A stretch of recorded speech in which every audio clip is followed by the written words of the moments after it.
Okay, chapter 4 cheat sheet. We're going to cover the 6 questions you're going to see on your chapter 4 exam. So let's go ahead and jump right in. Questions 1 through 3 on your test are all going to have the same instruction. Simplify. Your first 3 questions are all going to be simplification problems. All right. So what I'll do is for this cheat sheet, I'll show you references to the section where you can find problems similar to what we're going to be doing, as well as information for those kinds of problems. So this very first problem, the very first problem is going to be a reference to section 1 of chapter 4. The very first problem. Now, the first 3 problems are going to be simplifications. You'll see that problems 2 and 3 are going to be a different section. But this first problem is going to be from section 1 on simplifying radicals. So I'll jump right into the type of problem you're going to see. In this case, an example would be this: 125 times m to the 7th, taking the square root of that. And you'll be given some sort of radical, some sort of combination between a number times a variable raised to some power. You're going to be asked to take the square root of that.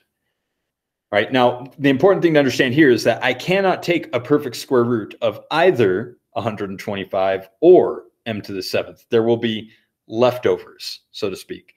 And so it's important to understand that the simplification process that we're being asked to do here involves simply condensing this down, or in this case, it's like reducing a fraction, except that instead of reducing a fraction with common factors, what I'm looking for are perfect squares that go either into the number or into the variable, and pulling out those representatives out from underneath the radical. And so the technique I'll show you, some people like to do like both number and variable at once. Technically, the variable will be a little bit easier of a concept, but I'll do this one last. So I'm going to attack the variable first. And here's where I'll reference our section 1 notes. This was in our section 1 notes of solving quadratic equations, properties of radicals. In the margin, we did this table, or at least I wrote down the table, and hopefully you have this written down somewhere. You can always reference the materials on Google Classroom to find this. But in the margin here, we have this little column of our perfect squares in green, right? Now, this column of perfect squares, many of us have it memorized in some way, shape, or form. And the reason why I'm pointing this out again is because my basic job is to figure out if whatever number I'm taking a square root of, is it one of these nice friendly numbers? And if not, this one is not one of those numbers. It's locked somewhere between 121 and 144. But if it's not something I can take a perfect square of, my job is to figure out, does another perfect square divide evenly into this number? Basically looking for perfect square factors. And my job is to try and find the largest perfect square factor that goes into that number. In this case, the largest perfect square that goes into 125 is the number 25. Now, how would you go about checking if you didn't know where to begin and stuff? Calculators are magical tools. Learn to use them. Okay, but what I might do is I might make my way down this list. 1 doesn't really help me. I wrote it down in the column just because it technically is a perfect square, but it won't necessarily help me in this case. What I would simply do is I would just start like making my way down the list and dividing these numbers into 125 until I found one, and then would there be a larger one? In this case, if I were to take that 125 and divide it by that 25, which will end up being my largest factor, it spits out the number 5. All that simply means is that if I were to take 25 and multiply it by 5, I would get back to this 125. So why do I need to know that? Here's how you would end up simplifying that value. So because a perfect square goes into this value, and spoiler alert, on your test tomorrow, there will be a perfect square that goes into it.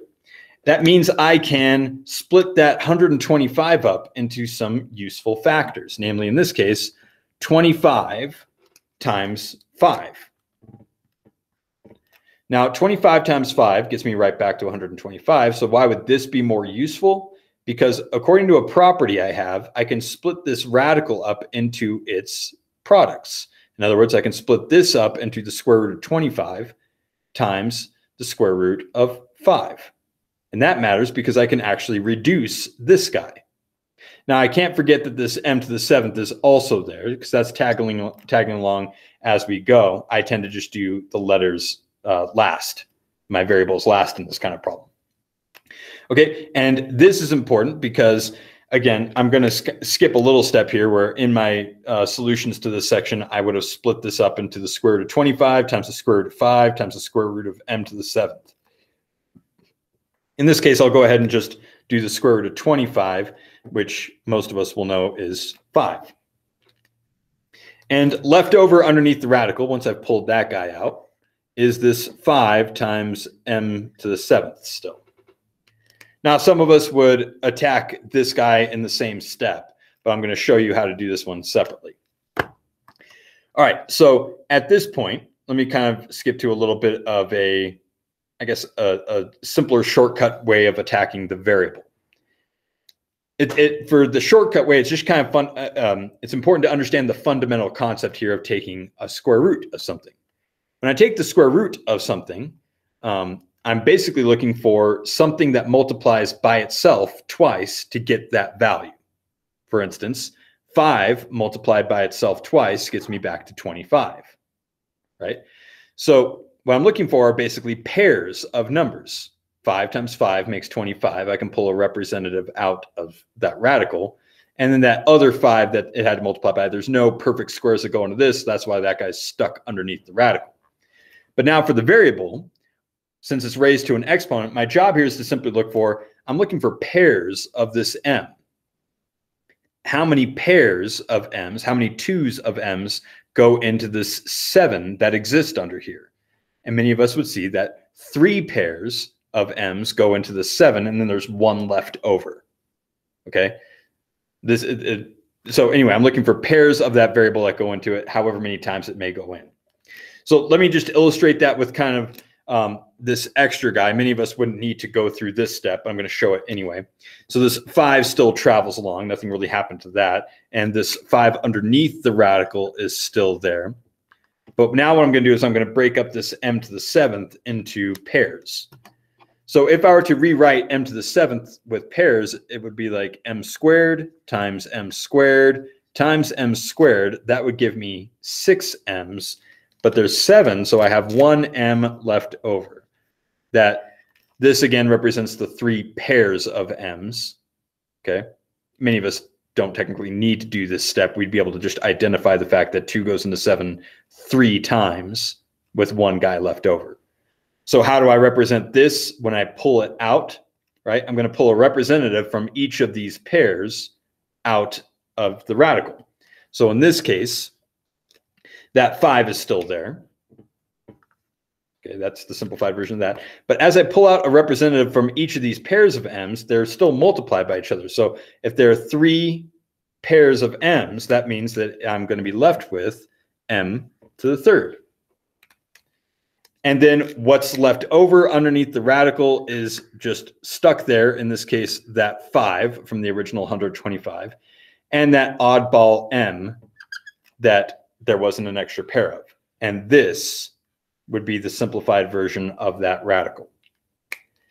Okay, and again, it is possible to kind of go from this position right here and just identify m to the 7th. All right, 3 pairs can be pulled out. That'd be m to the 3rd. So if there were 5 pairs possible, it'd be m to the 5th. If there were 18 pairs possible, it'd be m to the 18th, those sorts of things.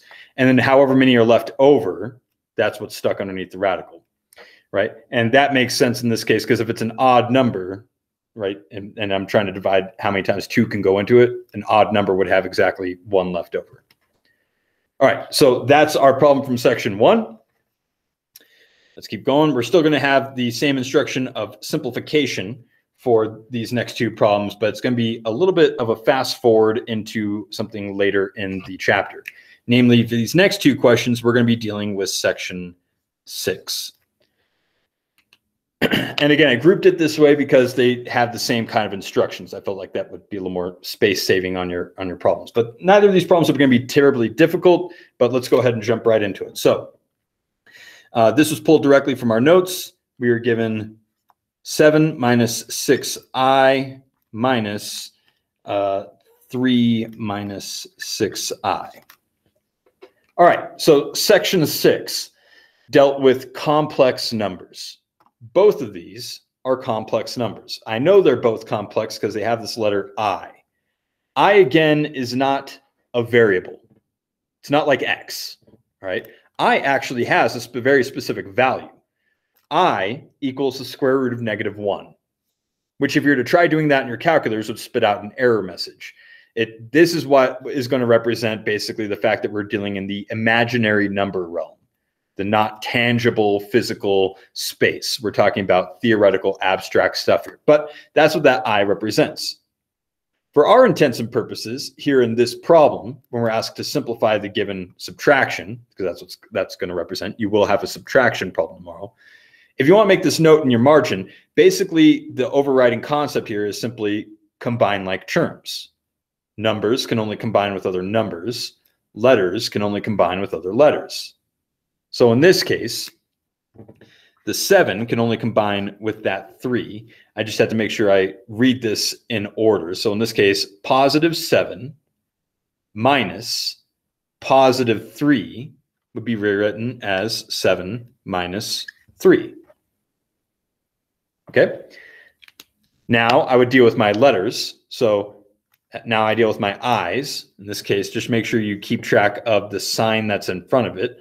So in both cases, they're both -6i. So this would read -6i minus -6i. And this is how I would write it. -6i minus, and then I go through the effort of writing the minus sign twice here, just to kind of signify to myself the fact I'm subtracting a negative. Obviously, in this case, this would turn to plus. Many of you would skip right to that. That's fine. This is just how I write it, because sometimes I lose track of negatives as I go through this stuff. Okay, and so this is now just rearranged in like terms.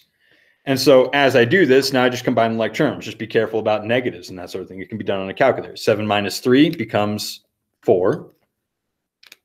-6i minus a -6i. I would take the time to be like, all right, well, minus a negative becomes plus, right? So -6i plus 6i will end up giving me 0i. Now, that's kind of a unique outcome in this case. There's nothing really significant about that. This would end up being my final answer. Okay, and the reason I left it like this is because on your test tomorrow, you will not necessarily get a 0 there. Okay, just make sure you have whatever coefficient you got. It just happened to be in this case that -6 plus 6 ended up making 0. It's not like it breaks the equation or anything. And for the record, this can actually be rewritten, more simplified in this case to just be 4, because this is nothing. This is just what we would call the complex number version of that result. Okay, but again, on your test tomorrow, you will have some sort of I left over. But essentially, again, it's just a combination of like terms. Great, done with that one. All right, so that was what we would consider arithmetic between two complex numbers. So this next one will also be from section 6. This is problem number 3 now on your test, the halfway mark. And so this again was pulled out from our section 6 notes. But now we're going to deal with multiplication of complex numbers. Last one again being arithmetic, addition or subtraction. And yours, again, your problem number 2 on tomorrow's test will be a subtraction problem. But here we're given two complex numbers that are multiplied together. So the important thing to understand here, again, if you want to write this in your margins, this is pretty much going to be exactly like something that we saw in chapter 2. We have a binomial times a binomial. And so in this case, it's going to break up into 2 steps. Distribute. I'm going to take each object in the first parentheses, and I'm going to multiply it through using distribution, the other parentheses. And then once I'm done with that first object, I'll just move down the line, my next object, multiplying it through. That will be the distribution process. Then I'll move on to collection of like terms, where just like in the last problem, I'll combine i's with i's and numbers with numbers.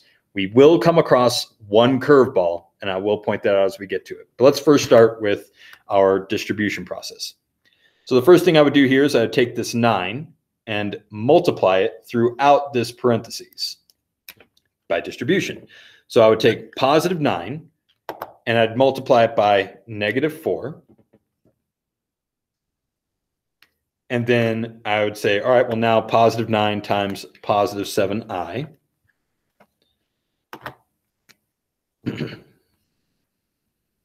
I know some of you guys actually break this up into like 9 times parentheses, negative 2i times parentheses. It's the same concept, but I just write it differently. All right, so now I'm done with the 9 distribution. So I'm done with that object. Now I move on to the next. Just don't lose track of the sign attached to it. So now I'd have negative 2i times negative 4, the same exact objects, still distributed through that parentheses, and then negative 2i times that positive 7i at the back end. All right, so this represents that distribution that we learned in chapter 2. Now that I've distributed, I'm just going to simply do each of the multiplications, being careful to keep track of my i's. In this case, 9 times negative 4 gives me negative 36. 9 times 7i gives me positive 63i. Negative 2i times a negative 4, the negatives will cancel, and I'll get positive 8i. Just be careful about those negatives. And then over here, negative 2i times 7i. Be careful about this one. A lot of students lose track of it. I times I gives me I squared. And that will end up being very important here. But I get negative 14i squared. Again, a lot of students lose track of this. Be very, very careful here. If you need to put a little asterisk next to it to draw your attention to it, do what you need to do.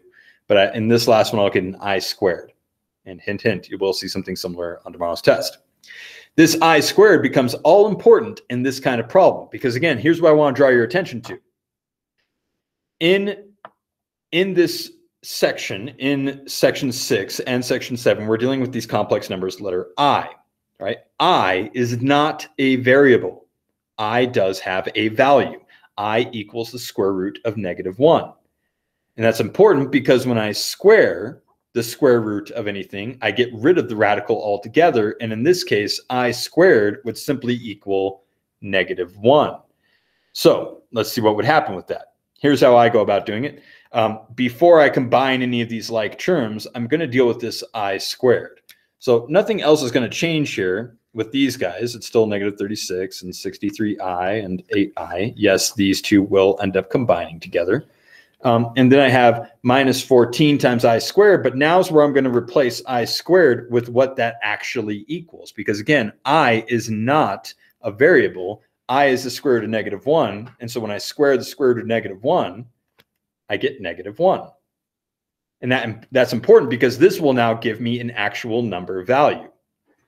Again, this is the one curveball with this kind of problem. So make sure, you put like a little asterisk next to this step or whatever you need to do. So now when I multiply these together, nothing else changes over here yet. I always do the combination process last, just so I make sure I get this stuff done. All right. But now when I do negative 14 times that negative 1, the negatives cancel and I get positive 14 as a result there. So now I have two I terms and I have two number terms. This is no different now than the last problem. So when I combine negative 36 and the positive 14, I get negative 22.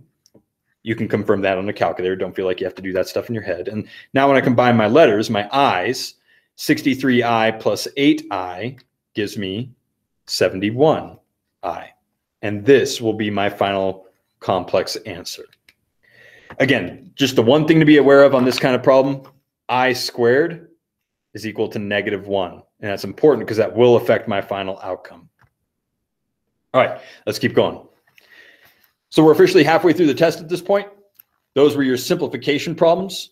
Our last three problems are going to deal with, again, a similar, not a similar, but a familiar concept from what we did with the rest of this chapter. And that's going to be the request to solve quadratic equations.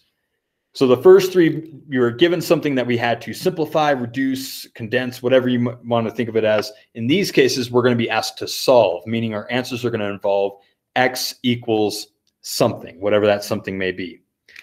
So this problem number 4 is going to come a little bit of a rewind into chapter 4. It's going to come from section 2. So in section 2, we dealt with visually looking at a graph on a coordinate grid of some quadratic. And when it says to solve that visual graph, okay, what we're looking for are x-intercepts. On a graph, when it says to solve a quadratic, or solve any function for that matter, based visually on a graph, it literally means that you're looking for those x-intercepts. So let me share a screen with you right now. So on your test, you will see a visual graph. You will have a visual graph you'll look at. Something similar to this, okay? Not exactly this, but it will be a parabola, a quadratic that U-shapes somewhere on a coordinate grid. Your job will be back here on the whiteboard to interpret where the x-intercepts are. And literally, just because it says that word solve, our answer is going to be in the form of x equals something, whatever that x-intercept is. And what we learned in section 2 is that there were different kinds of possible results, different outcomes. It's possible for that U-shape to cross the x-axis up to twice, like it does in this case. It is also possible for the parabola to touch only once, or it's also possible for it to completely miss the x-axis altogether, in which case we would have, like in the last two problems, imaginary or complex results. This case, however, as you see here on this visual graph, we do have, in fact, two x-intercepts where it crosses the x-axis. Your job is to simply identify where that's located. In this case, x equals +1. So on your answer, you'd be, all right, x equals +1. Now that's true, but there is also another intersection. So on that shared screen, you would see it also crosses at x equals 5. So this would be a case where there are two solutions, x equals +1 and x equals +5 in this case. Yes, it's possible to have negative results if it crosses somewhere on the negative side of the x-axis and those sorts of things. So just be careful about the sign. But literally all you're doing is reading the graph, looking for where it crosses the x-axis. Okay. All right. Done with that problem. Super fast. So let me go ahead and stop sharing screen right here. All right. Now we're going to have two more solving quadratics problems. These ones are going to be a little bit more traditional in the sense of they're going to be solved algebraically. All right, so problem number 5, our penultimate problem. Problem number 5 are going to be referencing one of these sections. Section 3 involved solving using square roots. This had some kind of special circumstances, namely I couldn't have like an individual x term in there because it would mess up it would gum up the works. It's not impossible to solve with that, but it definitely would make it far more complicated. The next thing to do would be section 4 involved completing a square. Definitely more of a complex, complex is probably the wrong word to use, especially once we've introduced complex numbers, but definitely more of a complicated version of how to solve things. And it definitely requires very specific starting situations in order to make it worth your while. But I'll put an asterisk next to this one. 4.5 was the foolproof way to solve any quadratic, and that involved what's called the quadratic formula. All you need in this case is the ability to rework the equation into standard form and set it equal to 0, which is in most cases just as simple as rearranging a couple of items, if not just one item. All right. And once you do that, now all you have to do is identify what A, B, and C, the coefficients are, and then you plug directly into that quadratic formula. So that's the one I'm going to demonstrate now. Again, with both of these techniques that we learned in section 3 and section 4, it requires very specific circumstances in order to be like worth your time. It's not impossible. It's just, it would be far more complicated given certain scenarios. All right, so this was pulled directly from our section 5 notes, thus me using section 5, but we were given this quadratic equation, 2x squared plus 3 equals 5x. All right, so on your test tomorrow, you're going to be given some quadratic equation arranged something like this, and it's going to ask you to solve. Meaning, ultimately here I want to get x equals whatever values or value it may be. All right, and I'm going to use quadratic formula in order to solve this. And you can always use quadratic formula regardless of what you're given, even if these other two are possible techniques to use. Okay, so in order to use this, I do need to do a pre-step because I want to make sure that everything's arranged onto one side of the equation and that the other side of the equation is equal to 0. For me, I can do that simply by taking this 5x and moving it over here, combining it with any like terms that may be over here so that I'd be left with 0 here.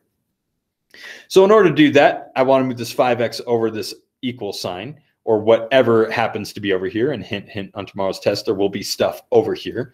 And so this is a positive 5x. So the way I would move it would be through subtraction. And when I subtract it to both sides, I just have to be careful to make sure I combine it with any corresponding like terms. Now, x in this case will not be able to combine with x squared. X will not be able to combine with this just number 3.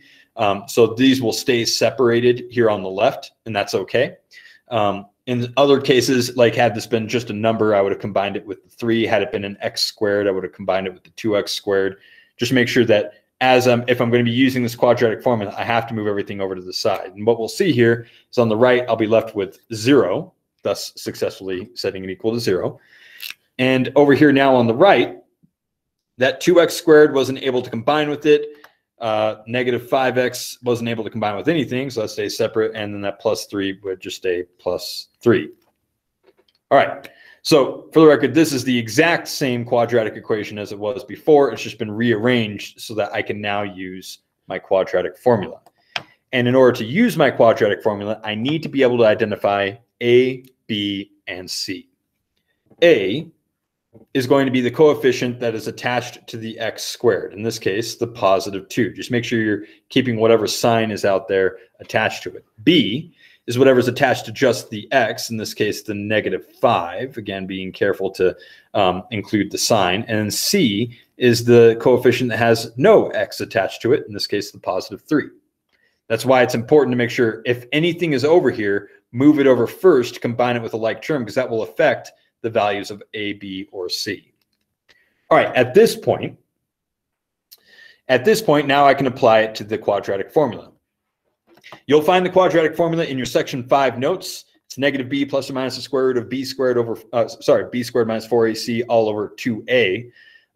If you have it written down, you don't have to memorize it. So what I'll do in this case is I'll simply jump right to the substitution part.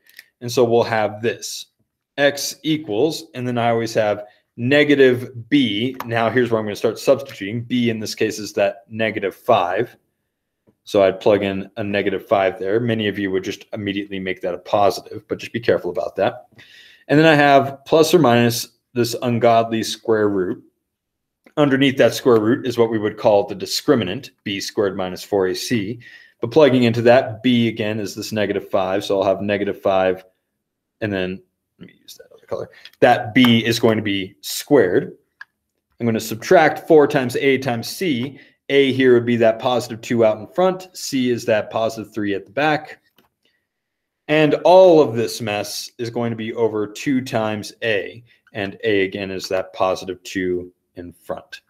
So there's my substitution of those a, b, and c. Again, you can see that done in section 5 notes. Just make sure you have the quadratic formula written down somewhere so you don't have to memorize it. So now I'm going to go through a couple different steps of simplification based on that, because that's very busy. And so I usually take a couple steps here. So that negative 5, well, the negatives end up canceling, giving me a positive 5. In some cases, it won't make it positive, because if this is a positive number, then that anyway, you guys get it. And then the plus or minus here represents the 2 possible solutions that can pop out of this. So make sure you have that. And I'm just going to take a step to simplify what's underneath this radical, the discriminant. So negative 5 squared is the same thing as negative 5 times negative 5, making a positive 25. I'm going to subtract 4 times a times c. So I always take the opportunity to write that subtraction sign. Now I'm going to do 4 times 2 times 3. 4 times 2 gives me 8. That 8 times 3 gives me 24. Okay. Many of you at this point would just do this automatically. 25 minus 24 would give me a positive 1. But I'll take another step to do that. All of this mess is over that 2a. And 2 times a in this case gives me 4 in the denominator.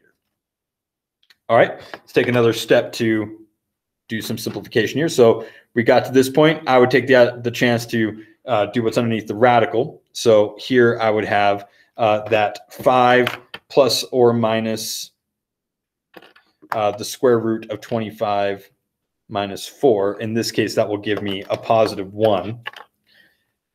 All of this mess is still over 4. Great. Now, at this point, if this radical is not something that can be taken a perfect square of. This one, I can take a perfect square of it. But if it happens to be anything else, I would go through the process of simplification like we did on that very first problem from section 1. But this one can be simply reduced to 5 plus or minus the square root of 1, which in this case will just be 1. All of this is still over 4. Again, that plus or minus represents my two possible answers here. So at this point, x equals, and now I would kind of split this up, 5 plus 1 over 4. Well, that's going to give me 6 over 4, which can be reduced to 3 over 2. Be aware that I could ask you to approximate to like the nearest 10th or 100th or whatever. So in this case, 3 over 2 would become 1.5. Okay, I'll make sure I have those instructions there. And important to understand that there is a second solution here, and that's when 5 minus 1 over 4 gives me 4 over 4, which would reduce to 1. So on a visual graph, these would be the two x-intercepts, but that's how I would go about solving for it using quadratic formula. All right, one last problem to do. This one will be pretty fast as well.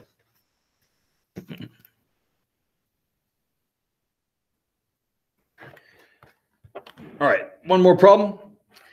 This one's also going to be referencing section 3 because we're going to use the square roots technique here, even though last one we used section 5. But also this is going to be referencing section 7. Now in section 7, we dealt with solutions that had complex results. In other words, we're going to have answers that have the letter I. So that we're going to end up with a complex imaginary result here. But let me just jump right to the problem. Okay, this is pulled directly from notes from section 7. You're given this quadratic equation to solve. Now, the reason why I threw in section 3 here, because this will look very similar to what you'll see on your test tomorrow. Section 3 dealt with the ability to solve for just x squared. This is using our square roots technique. And I can use section 3 here because there is no just single x term here, meaning I'm not going to run into that interference. Okay, so in other words, in this case, I can simply get x squared by itself. Let's start by doing that. And so algebraically, I want to move away this 4 and this 20. So the very first thing I would move would be this 20. The inverse operation there would be to subtract since it's plus. And when I subtract 20 from each side, on the right, I get a negative 20. And on the left, I'm left with just 4x squared equals that negative 20.